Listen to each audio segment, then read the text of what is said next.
As part of our negotiations, we believe there's room to integrate important aspects of LIV Golf into the PGA Tour platform.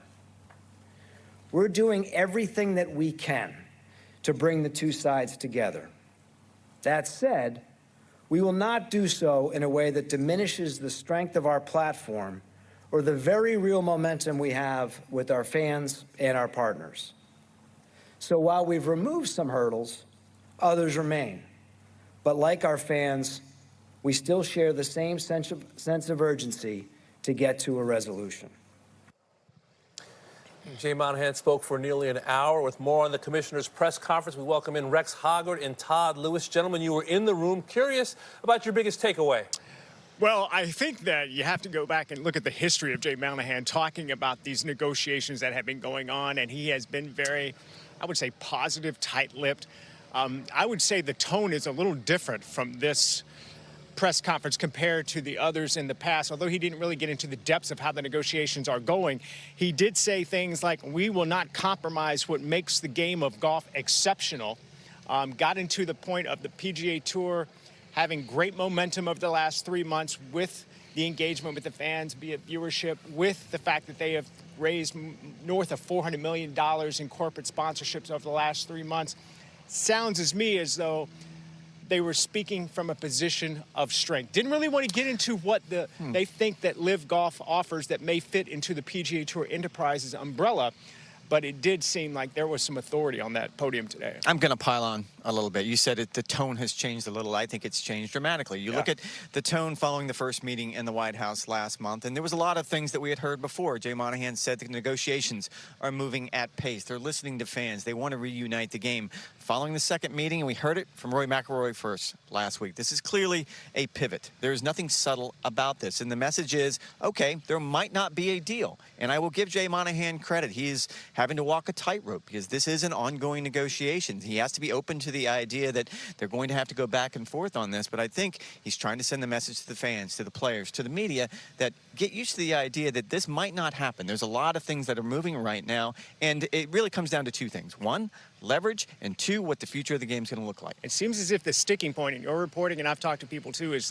that the Saudis and Yasser Al-Rumayyan really wants team golf to be a major focus in the PGA Tour Enterprises umbrella. The PGA Tour may not see it that way, so we'll see how that progresses.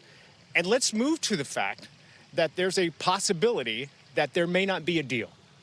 If that happens, what should the PGA Tour expect from the Public Investment Fund of Saudi Arabia? Oh, I think you don't want to underestimate them again. And I think going back to the beginnings of LIV Golf, there was probably a little bit of that going on throughout golf, in the media, the tour, everyone, where you didn't know what to expect. You certainly didn't anticipate where we are right now. Right now, you would imagine that if there is no deal, they would continue to move on the parallel track with the PGA Tour that they're on right now. That's clearly not good for the game. And Jay Monahan in that press conference, which lasts roughly 50 minutes, he referred frequently to Fan Forward, the survey that you and I have talked about a lot. 50,000 fans sort of weighed in on what they want to see with the game. The one number that he didn't mention that I think is very important, that 70% of those fans want reunification. And I think there is a danger going forward for the PGA Tour if there is not reunification, because we end up with a situation that you had last year. Bryson DeChambeau wins the Open. He's the most popular player on the planet. And the very next week, it's the Travelers Championship. Bryson's playing in a LIV event in West Virginia. It is not good for professional golf. Forget about if it's good for the tour. Forget about if it's good for LIV Golf. It wasn't good for professional golf. And it's interesting, too, because according to the reports that the Public Investment Fund at LIV Golf has spent $5 billion and not a real substantial return on that investment.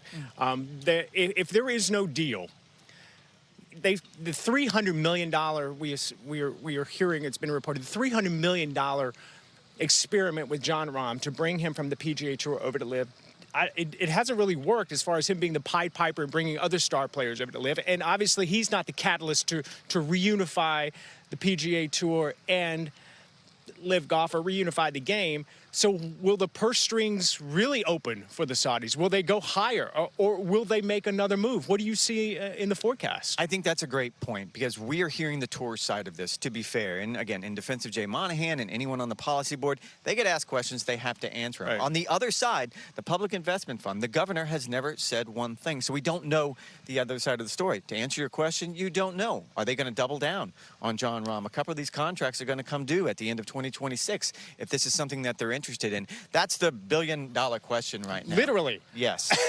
It's not $1 million, it's $1 billion question. Multi-billion-dollar question. But I will say this, whether it's by design or it's just coincidence, starting last week at Bay Hill, when Jay Monahan spoke to a select members of the media, the PGA Tour is feeling like it has momentum, and you wonder what audience they're speaking to. Is it the fans?